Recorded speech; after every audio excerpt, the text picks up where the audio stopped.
ඔබ සැමට සුබ දවසක්.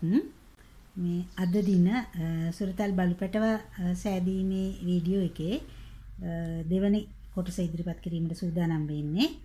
ඉතින් අපි ඒ දින ගිය පළවෙනි කොටසින් කඳ කොටස සෑදීමේ 19 වන රවුම දක්වා ඉවර කරගත්තා. මම හිතන්නේ ඔබ ළඟ දැන් මේ කොටස ඇති 19 වෙනි රවුම දක්වා අවසන් කළාම අපිට ලැබුණා 42ක නැත්නම් ස්ටිචස් තියෙන කොටසක්. දැන් මේ තියෙන කොටස 42ක ස්ටිචස් තියෙන කොටසක්. මම ගෙතිමි පහසුව සඳහා වෙන කොටසක් තෝරාගත්තා. මොකද අර කොටස අපි ඊළඟ කොටසේදී ඉදිරිපත් කර ගන්නවා. ඉතින් මේ 42ක ස්ටිචස් තියෙන කොටස තමයි අපේ කඳ කොටසට අපි නවත්තලා තියෙන තැන. දැන් අද තියෙන්නේ මෙතනින් එහාට. ඒ කියන්නේ 19 වෙනි රවුමෙන් පසුව ලැබෙන 20 21 22 23 24 එහෙම 28 දක්වා ගොතපුවාම තමයි අපිට කඳ කොටස අවසන් කරගන්න වෙන්නේ. ඉතින් මේ ගෙතුමේදී ඔබට මතක ඇති මේ කඳ කොටසේ පහළ ආරම්භක පැත්තෙන් මහත් වෙලා ඊට පස්සේ සිහින් වෙලා තියෙනවා. ඉතින් එන්නේ හැඩේ ගැනීමට අපිට දැන් මේ රවුමේ තියෙන විස්කම්බය අඩු කරගෙන යන්න වෙනවා. ඒතර විස්කම්බය මෙහිදී අඩුවෙන් තිබිලා වැඩි කරගත්තා අපි. දැන් අපිට අඩු කරගෙන යන්න වෙනවා. ඒ සඳහා අපි යොදා ගන්නවා සිංගල් ක්‍රොෂේනේ අපි ළඟ තියෙන්නේ. ඒවත් දෙකක් එකට ගෙතීමේ මැස්ම අපි දැනගන්න ඕනේ. ඉතින් මම මේ කොටසක් අරගෙන ආවා ඔයගලන්ට මේ මැස්ම කියලා දෙන්න. මේ මැස්ම ඉගෙන ගත්තට පස්සේ තමයි අපිට වෙන්නේ මේ අපේ ගෙතුමේ ඒ විස්කම්බේ අඩු කරගෙන යන එක ඉගෙන ගන්න පුළුවන් වෙන්න මේ මැස්ම ඉගෙන ගන්න. ඉතින් අපි ඉස්සලා මේ විදිහට සිංගල් ක්‍රොෂේ පේලි දෙකක් යොදාගෙන තියෙනවා. දැන් අපි බලමු මේ පේලියේ දැන් මේ දිගක් තියෙනවනේ යම්කිසි ගානක් ඒ ගාන අඩු වෙන හැටි. අඩු වෙන්න නම් අපි කරන්න ඕනි අපි මෙහෙම සාමාන්‍යයෙන් ආරම්භයේදී සාමාන්‍ය සිංගල් ක්‍රොෂේ දෙකක් දාගමු. ඊළඟ අවස්ථාවේදී අපි හසු සඳ තුනක් දාගමු. දැන් අපි යනවා සිංගල් ක්‍රොෂේ දෙකක් එකට ගොතන ක්‍රමය ඉගෙන ගන්න. එතකොට අපි කරන්නේ මෙන්න මේ සිංගල් ක්‍රොෂේ එකයි මේ සිංගල් ක්‍රොෂේ එකයි දෙකම එකට ගන්න ක්‍රමයක්. එතකොට අපිට පුළුවන් මෙහෙම දාලා මේකෙන් අරගෙන මේක නිදහස් කරන්නේ නැතුව ඊළඟ එකත් අපි සම්බන්ධ කරගන්නවා. ඊළඟ එකත් සම්බන්ධ කරගෙන දැන් දෙකම එකට නිදහස් කරනවා. අන්න දැන් මේ වෙලාවේදී ඔයාලට පේනවා සිංගල් ක්‍රොෂේ දෙකක් එකට ඇවිත් තියෙන්නේ. ඊළඟට අපි ආයෙත් සාමාන්‍ය සිංගල් ක්‍රොෂේ එකට එකින් එකට දාගමු. දෙකක් හරි තුනක් හරි තුනක් දාගමු. මේක මොස්තරයක් නෙවෙයි ඔයගලන්ට කියලා දෙන්න කරන දෙයක්. මොස්තරේදී අපි තියෙන විදිහට කරන්න වෙනවා. ඊළඟට අපි ආයෙ සිංගල් ක්‍රොෂේ දෙකක් එකට ගමු. එකයි දෙකයි. දෙකම දැන් එකවර නිදහස් කරමු. දෙකක් එකට වැටුණා. ආපහු අපි සාමාන්‍ය සිංගල් ක්‍රොෂේ එකට එක බැගින් යොදන ඒවා තුනක් යොදමු.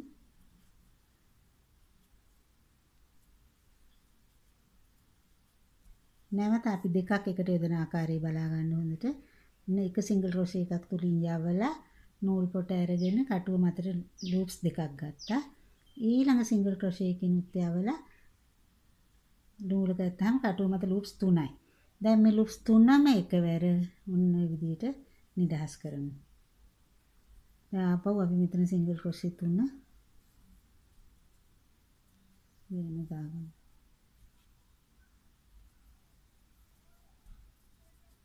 ඔය විදිහට දැන් පේනවාද ඔයගොල්ලන්ට මේකේ දිග අඩු වෙගෙන යනවා. දැන් තව පේලියක් ඔය විදිහටම අපි කරොත් මේ ගත්ත කොටසේ දිග අඩු වෙගෙන යනවා. තේරෙනවද? එතකොට දැන් අපිට මෙතනින් ගත සිංගල් ක්‍රොෂේ ගානට වඩා දැන් මෙතන තියෙන සිංගල් ක්‍රොෂේ ගාන අඩුයි. අන්න ඒ අනුව තමයි අපේ කඳ කොටසේ තිබුණු පළල අඩු වෙගෙන යන්නේ. ඒකට පළල මේ විදිහට ලොකුවට පළලක් තියෙනවා. දැන් අපි මේක අඩු කරගෙන යන්න ඕනේ. ඒ නිසා අපි දැන් බලමු අපේ බලු පැටවට අදාළව මේ විදිහට කරන්නේ කොහොමද කියලා. එතකොට අපි මෙතන දැන් 19 20 වෙනි රවුම ආරම්භ කරලා තියෙනවා. එතකොට 20 වෙනි රවුමේදී අපිට කරන්න තියෙන්නේ සිංගල් ක්‍රොෂේ 5ක් යොදලා ඊට පස්සේ අර විදිහට සිංගල් ක්‍රොෂේ දෙකක් එකට ගන්න එක. ඒ කියන්නේ සිංගල් ක්‍රොෂේ දෙකක් අපි එකට අරගෙන ඒකට අපි කියනවා අඩු කිරීමක් නැත්නම් ඩික්‍රීස් එකක් කියලා. එතකොට අපි බලමු දැන් සිංගල් ක්‍රොෂේ 5ක් අපි තනි තනියෙන් ගොතමු.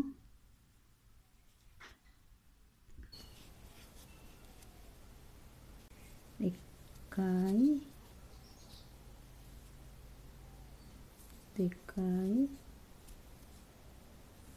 තුනයි හතරයි පහයි. සිංගල් ක්‍රොෂේ 5ක් අපි එකට යොදලා ඊළඟට අපිට තියෙන්නේ දෙකක් එකතුව යොදන්න. ඒතර බලා ගන්න අර ඉස්සෙල්ලා අපි ඉගෙන ගත්තේ මේ විදියට එකකින් අරගන්නවා ලූප්ස් දෙකක් එනවා. තවත් එකකින් අරගන්නවා ලූප්ස් දෙකක් එනවා. ඒ දෙකම එකවර නිදහස් කරන්න. ඒ සිංගල් ක්‍රොෂේ දෙකක් එකට.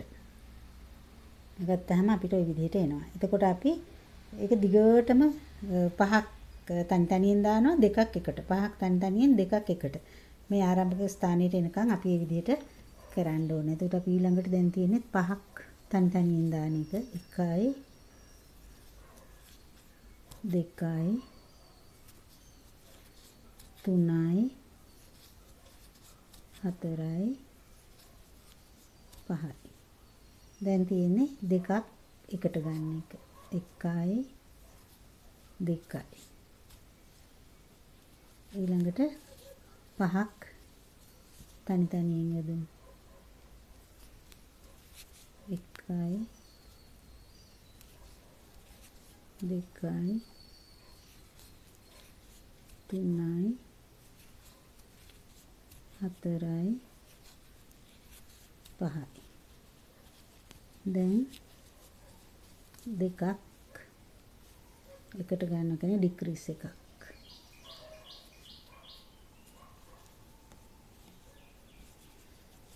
නැවත පහක් 1යි 2යි 3යි 4යි 5යි. නැවත ඩික්‍රීස් එකක්. ඔය ආකාරයට අපේ ආරම්භක ස්ථානයේ නිකන් පහක් තනි තනියෙන් ගොතනවා ඩික්‍රීස් එකක්. ඒ විදිහට කරලා අපිට මේ අපේ රවුම අවසන් කරා. දැන් අපිට තියෙන්නේ ඊළඟ රවුමේ ආරම්භක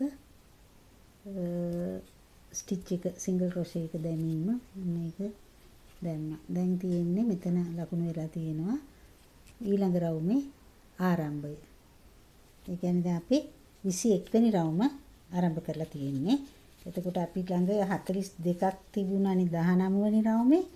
අර අඩු කරගෙන ගියාම ඩික්‍රීස් තැන් තැන් වලින් දාගෙන ගියාම අපිට දැන් ලැබිලා තියෙන්නේ 36යි. එතකොට අපි 21 වෙනි රවුමේ අඩු කිරීමකුත් වැඩි කිරීමකුත් කිසිවක් නොකර ඒ 36ටම සිංගල් ක්‍රොෂේ එක ගානේ යොදනවා. 21ට 30 සිංගල් ක්‍රොෂේ එක ගානේ යොදනවා. ඉතින් අපි බලමු ඒක කරන ආකාරය මේ විදිහට මෙතන ආරම්භයේ ලකුණු කරගත්තා මේ ටිකට සිංගල් ක්‍රොෂේ එක ගානේ යොදන්න. ඒක සරලයි. එක ගානේ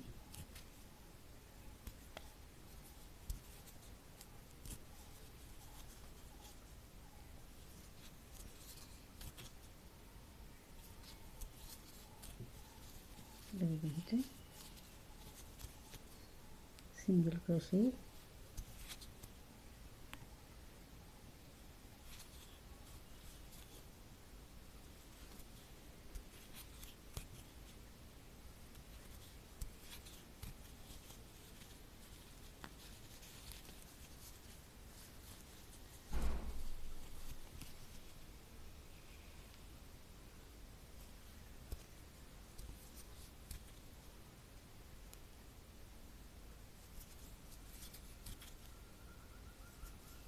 ඔය ආකාරයට රවුම සම්පූර්ණ කරගන්න සිංගල් ක්‍රොෂේ එක ගානේ යොද. හරි අපි දැන් මේ රවුම අවසන් කරා සිංගල් ක්‍රොෂේ එක ගානේ යොදමින්. එතකොට අපිට ආවා 36ක්. දැන් 21 වෙනි රවුමේ අපි ඉන්නේ 36ක් අපිට සිංගල් ක්‍රොෂේ තියෙන රවුමක් අපිට ලැබිලා තියෙනවා. දැන් අපි ආපහු ඩික්‍රීස් කරන්න වෙනවා. එතකොට අපි ඩික්‍රීස් එක කරනකොට සිංගල් ක්‍රොෂේ 7ක් යොදලා ඩික්‍රීස් එකක් කරනවා. ඊළඟට ආයෙත් 7ක් යොදලා ඩික්‍රීස් එකක්. 7ක් යොදලා ඩික්‍රීස් එකක් කියන්නේ සිංගල් ක්‍රොෂේ දෙකක් එකට යොදන අවස්ථාව. එතකොට අපි දැන් මේ රවුමේ ආරම්භය අරන් තියෙන්නේ. එතකොට අපි එකක් ගොතලා තියෙන නිසා තව 6ක් ගොතලා 7 හදාගමු. 1යි 2යි 3යි 4යි 5යි 6යි 7යි. 7ක් ගෙතුවට පස්සේ අපි අර කලින් ඉගෙන ගත්ත ඩික්‍රීස් එක නැත්තම් දෙකක් එකට මෙහෙම එකක් ගත්තා. ඒක අවසන් කරන්නේ නැතුව ආයෙත් අනිත් එක ලාභ දෙකට දාලා දෙකම එකට අරන් වැරදුනා.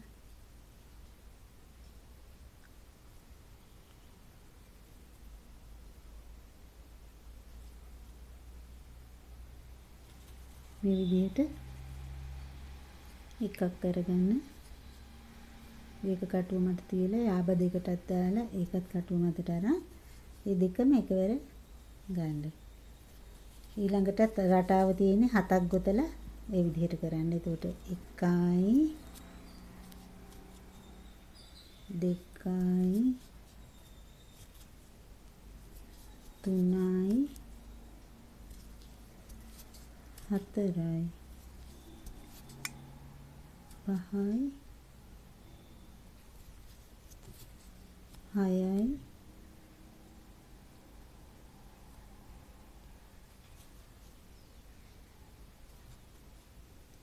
7යි. දැන් දෙකක් එකට 1යි 2යි. ওই ක්‍රමයට ඔයගොල්ලෝ මෙතනට එනකන් එන්න 7ක් තනි තනියෙන් දාන්න දෙකක් එකට දාන්න. 7ක් තනි තනියෙන් දාලා දෙකක් එකට දාන්න. අපි රවුම දැන් ගොතලා අවසන් වුණා. ඊළඟ රවුමේදී අපිට තියෙන්නේ අපිට දැන් 32ක් ආවනේ. 7ක් තනි තනියෙන් දාලා ඊළඟට අපිට තියෙනවා 23 24 25 26 27. අන්න ඒ රවුම් පහම අපිට දැන් මෙතන 32ක් ඇවිත් තියෙනවා. ඒක තනි එකට එක ගාණ යොදමින් ඩික්‍රීස් කරන්නේ නැතුව ඒ 32ටම මේ විදිහට පුරවාගෙන යන්න ඕනේ. තව රවුම් 5ක්. 32ටම තව රවුම් 5ක් පුරවාගෙන ගියාම තමයි අපේ කඳ ඉදිරියට එන්නේ, උඩට එන්නේ. ඒකට මෙහෙම කුඩාවට මහතට ආපහු මේ සයිස් එකට ඉහළට යනවා. එතකොට අපි රවුම් 27 දක්වා මේ ක්‍රමයට ගොතන්න ඕනේ. දැන් අපි ඉන්නේ 22 වෙනි රවුමේ.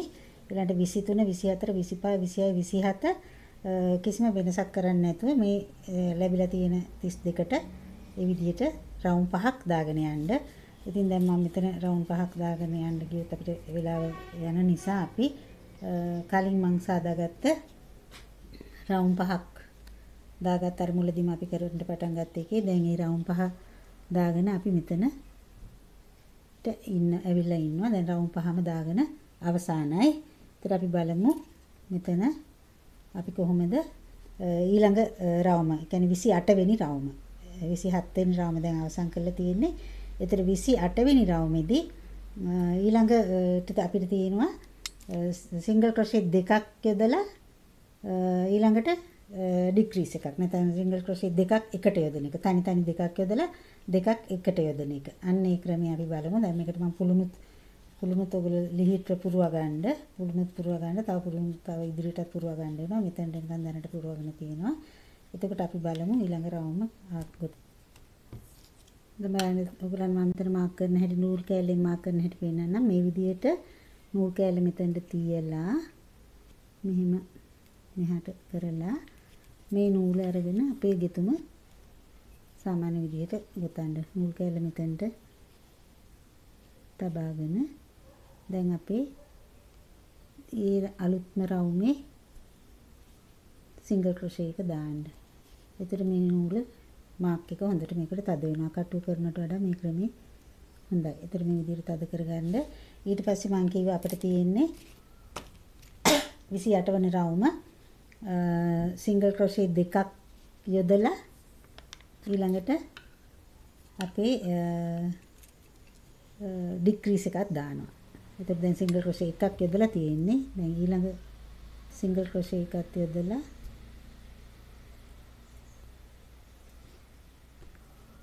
දැන් තියෙන්නේ අපිට ඩික්‍රීස් එක. එකක් ගත්තා. ඊළඟ එකක් ගත්තා. දෙක එකටම ගත්තා. ආපහු සිංගල් ක්‍රොෂේ දෙකක් තනි තනියෙන් දාන්න. 1යි 2යි. ඊළඟට දෙකක් එකට ගන්න. ඩික්‍රීස් එක. සිංගල් ක්‍රොෂේ දෙකක් ගොතනවා. තනි තනියෙන් ඊළඟට දෙකක් එකට ගොතා ගන්නවා. 1යි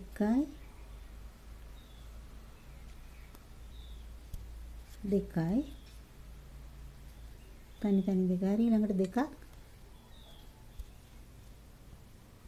එකට. ඔය ක්‍රමයට ආරම්භක ස්ථානයට එනකම්ම ගොතන්න වෙනවා.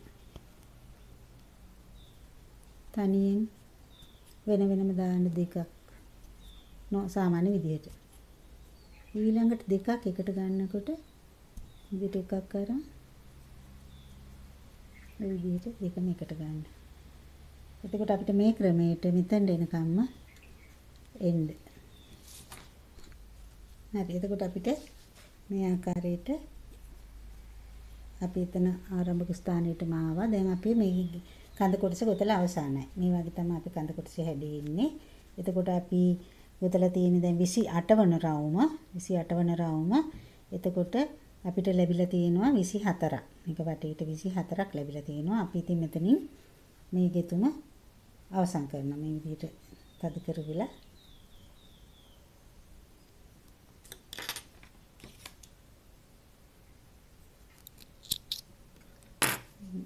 කපලා දාන්න.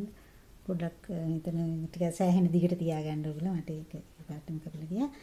දිගට තියාගන්න අවශ්‍ය වෙන්නේ අපිට ඊළඟ හිස කොටස හදලා ඒකට මේක සම්බන්ධ කරන්නේ මේ ඉදි කටුව දාලා මම හරි දකිපු මේ ඉදි කටුව දාලා ගෙතුම සම්බන්ධ කරන්න වෙනවා හිස කොටසට. ඒ නිසා අපි ඒ නූල දිගට තියාගන්න අවශ්‍යයි.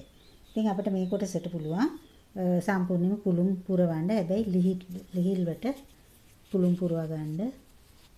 පුළුම් තමයි හොඳම. අර අනික් කෘතිම නූල හරි අමාරුයි පුරවන්න. මේ විදිහට පුළුම් පුරව ගන්න. පුළුම් අපහසුනවා. හරි. එතකොට ගොඩක් ටිකක් මේක ලිහිල් වෙති විදිහට ගොඩේ තද කරන්නේ නැතුව පුළුම් පුරව ගන්න. ඉතින් ඒ අනුව අපි කඳ කොටස අද අවසන් වෙනවා. අපි ඊළඟ දවසේ මේ අත කොටස ගොතන ආකාරය බලමු. ඉතින් ඔයගලන්ට මේ කොටස් සියල්ලම ලබා ගන්න පුළුවන්. මේ සඳහා මේ subscribe කරලා තියාගන්න. එතකොට අපිට නැවත අලුත් කොටසක් දාපු ගමන් බලා ගන්න පුළුවන්. ඉතින් මගේ වීඩියෝ අද නරඹු ඔබ සැමට ස්තුතියි.